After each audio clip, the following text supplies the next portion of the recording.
Hello बच्चों, आज हम लेकर आए हैं मैथमेटिक्स क्लास 10 की एक्सरसाइज 9.1 का question number 8 some applications of trigonometry.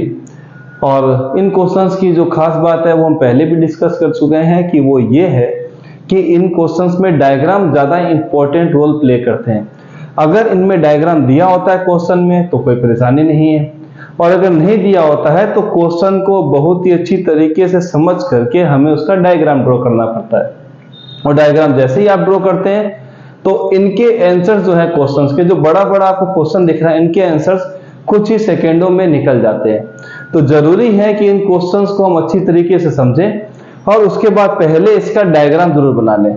तो सबसे पहले हम क्वेश्चन को रीड कर लेते हैं। उससे पहले मेरा नाम है गौरीशंकर माहेश्वरी और आप देख रहे हैं अपना चैनल जीएसएम सर। चलिए स्टार्ट करते हैं। सब इंट्रोडक्शन के बाद क्वेश्चन नंबर 8 को रीड कर लिया जाए। A statue 1.6 meter tall stands on the top of a pedestal. From a point on the ground, the angle of elevation of the top of the statue is 60 degree, and from the same point, the angle of elevation of the top of the pedestal is 45 degree. Find the height of the pedestal. तो बच्चों हमें क्या है कि निकालना है इसमें जो पेडेस्टल पे टिका हुआ है स्टेच्यू, उसकी तो हाइट दी हुई है, तो जो पेडेस्टल है इसकी वैल्यू हमें फाइंड करनी है कि इसकी हाइट कितनी है। तो सबसे पहले बच्चों हम क्या करते हैं, हम इसमें फटाफट एक डायग्राम बनाते हैं। इसके अकॉर्डिंग दिया हुआ है कि एक स्टेच्यू है जो कि 1.6 मीटर लंबा है, जो कहां पर सिचुएटेड है बच्चों, पेडेस्टल पे। तो चलिए हम पेडेस्टल बनाते हैं। ये रहा पेडेस्टल, ये बना दिया और ये जमीन पे ही होगा। यहाँ पर इसका नाम देते हैं बच्चों ए, और यहां तक ये पेडेस्टल है जिसका नाम हमने दे दिया बी। अब इस पर एक स्टेच्यू फिट किया गया है। ये लीजिए स्टेच्यू यहां से चला गया ऊपर की तरफ, इसका नाम बच्चों देते हैं 6, और इसकी जो हाइट है बच्चों वो कितनी है, 1.6 मीटर। मैं यहां पर लिख देता हूं, चलिए ठीक है। अब हमारे पास एंगल ऑफ एलिवेशन, मतलब कोई पॉइंट यहां पर है, ये जमीन से जोड़ देते हैं। ये लीजिए यहां पर से एंगल ऑफ एलिवेशन देखते हैं, तो angle of elevation of the top of the statue is 60 degree. कोई जगह से अगर वो देख रहा है तो स्टेच्यू का टॉप ये है, यहां पर देखा तो एंगल बन गया बच्चों कितना, यहां पर बना है 60 डिग्री, बना दीजिए। लीजिए नेक्स्ट क्या बच्चों, from the same point the angle of elevation of the top of the pedestal is 45। अब या तो टॉप ऑफ द पेडेस्टल बोले या फिर उसका बॉटम ऑफ द स्टेच्यू बोले, दोनों मीनिंग सेम है। मतलब ये रहा टॉप ऑफ द पेडेस्टल। अब वो बंदा यहीं से देख रहा है इस पर्टिकुलर पॉइंट को, अब बोलता है कि उसकी वैल्यू कितनी आ गई बच्चों, 45 डिग्री।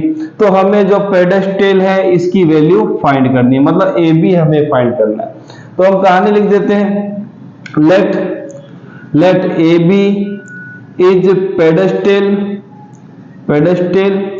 एंड दूसरा क्या बच्चों अपने पास, and B C is statue. ये हाइट चल रही है बच्चों, हाइट हमने हाइट ले ली। ए बी की हाइट कितनी हो गई हमारे पास, सॉरी पेडेस्टल की हाइट कितनी है बच्चों ए बी, और स्टेच्यू की हाइट कितनी है बच्चों बी सी। पर हमें स्टेच्यू की तो वैल्यू गिवन है, उसके अकॉर्डिंग हम क्वेश्चन को सॉल्व कर लेते हैं। चलिए अब आगे चलते हैं। सबसे पहले हम यहाँ पर नाम देते हैं बच्चों डी। अब हमारे पास दो ट्राइंगल है, एक तो पूरा लेना पड़ेगा और एक ये छोटा वाला। तो चलिए हम स्टार्ट करते हैं 45 वाले में से। तो हमें मिला है बच्चों ए बी डी, तो लिखते हैं in triangle A B D. A B D बच्चों यहाँ 45 पे तो हम लेते हैं 10 45। अब 10 ही क्यों लिया गया है, क्योंकि इन दोनों ट्राइंगल में एक पूरा वाला और एक छोटा वाला, इन दोनों ट्राइंगल में सबसे जो कॉमन चीज है वो इनका कॉमन बेस है। अगर कॉमन बेस को लेके चलेंगे तो इन दोनों की वैल्यू क्या हो जाएगी, आपस में कहीं ना कहीं इक्वल हो जाएगी। तो हमें एडी को लेके चलना है, इसीलिए अपोजिट अपॉन आपको करना पड़ेगा बच्चों एडजेसेंट। तो 10 45 में हो गया हमारे पास ए बी, ये लीजिए, और एडजेसेंट में बच्चों हमारे पास है एडी, हम यहाँ पर रख देते हैं। 10 45 की बच्चों वैल्यू होती है 1, तो मिल गया A B upon A D, या फिर A D is equal to बच्चों हमें क्या मिल गया, ए बी मिल गया, ए डी तो चला गया। अब हम आते हैं पूरे ट्राइंगल पे, तो हम लिखते हैं इन ट्राइंगल, पूरा बच्चों ट्राइंगल क्या है ए सी डी, ये स्ट्रेट है, बिल्डिंग कभी भी टेढ़ी तो नहीं होगी, स्ट्रेट होगी, परपेंडिकुलर तो 90 डिग्री। ACD हम ले रहे हैं, ACD। अब ACD में बच्चों क्या मिलने वाला है वो देखिए, तो हम ले रहे हैं एंगल पूरा, तो हम लेते हैं tan 60, क्योंकि हमें बेस को कंसीडर करना है सामने वाले को लेकर। सामने वाला जो बच्चों मिला है वो क्या है, पूरा मिल रहा है AC। मैं लिख देता हूं AC, डिवाइड में क्या आएगा बच्चों, AD आ जाएगा। चलिए हम AD लिख देते हैं। नेक्स्ट कहानी क्या है बच्चों, tan 60 की वैल्यू होती है √3। AC पर पहुंचने, हमें AC को जब सर्च करना है तो AC के बीच में हमें B मिल रहा है, मतलब दो टुकड़े हैं, तो एक बार AB ले लेते हैं और एक बार क्या ले लेते हैं बच्चों, BC।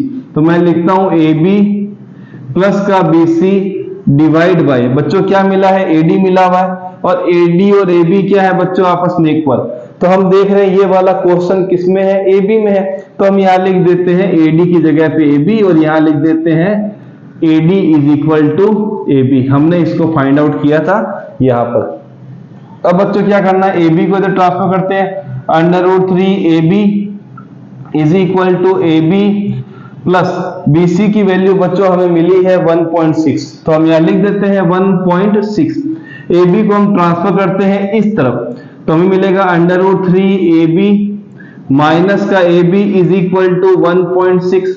दोनों में AB कॉमन आ रहा है तो AB कॉमन ले लेते हैं, तो मिलेगा बच्चों √3, यहां मिलेगा 1 क्योंकि AB इंटू 1 AB होता है, किसके इक्वल आएगा बच्चों, 1.6 के।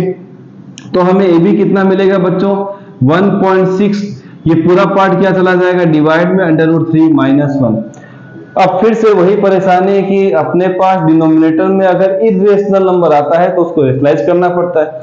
हम क्या करेंगे बच्चों, जो नंबर हमारे पास आया है उसी सेम नंबर को हम क्या करेंगे, अलग साइन के साथ मल्टीप्लाई और डिवाइड कर देंगे। हमने कर दिया, हमें मिला बच्चों 1.6 √3 प्लस का 1। अब हम क्या करेंगे, a माइनस बी और a प्लस बी, ये फॉर्मूला बच्चों हमारे पास यहाँ पर आता है a प्लस बी ब्रैकेट में a माइनस बी, हमें मिलता है बच्चों a स्क्वायर माइनस का b स्क्वायर।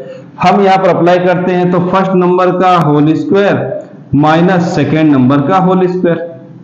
अब क्या मिलने वाला बच्चों, 1.6 √3 प्लस का 1, यहां हो जाएगा √3 का स्क्वायर, √2 कटेगा तो मिलेगा बच्चों 3, 1 का स्क्वायर तो 1 ही होता है। अब हम यहाँ पर आगे आ जाते हैं, हमारे पास चल रहा है बच्चों AB, ये लीजिए हमारे पास क्या आएगा बच्चों 1.6, मैं लिख देता हूं 1.6। अब क्या आ गया बच्चों, √3 प्लस का 1 डिवाइड में कितना चलेगा बच्चों, 3 माइनस 1 हो गया 2। 2 से अगर हम 1.6 को कट करते हैं तो बच्चों आता है 0.8। 2 से किसको कट कर दिया, 1.6 को, तो क्या आएगा बच्चों 0.8। तो AB हमें मिल गया बच्चों 0.8, यहाँ पे मिलेगा √3 प्लस 1। मतलब कहीं ना कहीं जो हमारे पास AB था, जिसका हाइट हमने किसको माना था, पेडेस्टल को, तो हम लिख देते हैं हाइट ऑफ पेडेस्टल कितनी हो गई बच्चों, ये मीटर लिख देते हैं क्योंकि मीटर में क्वेश्चन दिया हुआ है। ये रहा 1.6, ये रहा 1.6 मीटर, लिख देते हैं कितनी आ जाएगी बच्चों, यहाँ पर 0.8 √3 प्लस 1 मीटर। तो ये है इस क्वेश्चन को करने का तरीका। ये सब विजिबल है, एक बार देख लिया जाए, बहुत ही शानदार दिख रहा है। तो आपको ये क्वेश्चन समझ में आया होगा कि कैसे इसको सॉल्व करना है। कटिंग आप अगर इसका पॉइंट अटैक करेंगे तो भी इश्यू नहीं, आपको उसी तरीके से मिलेगा जो भी कट करने पर मिला है। तो मिलते हैं नेक्स्ट वीडियो में, प्रैक्टिस करते रहिए।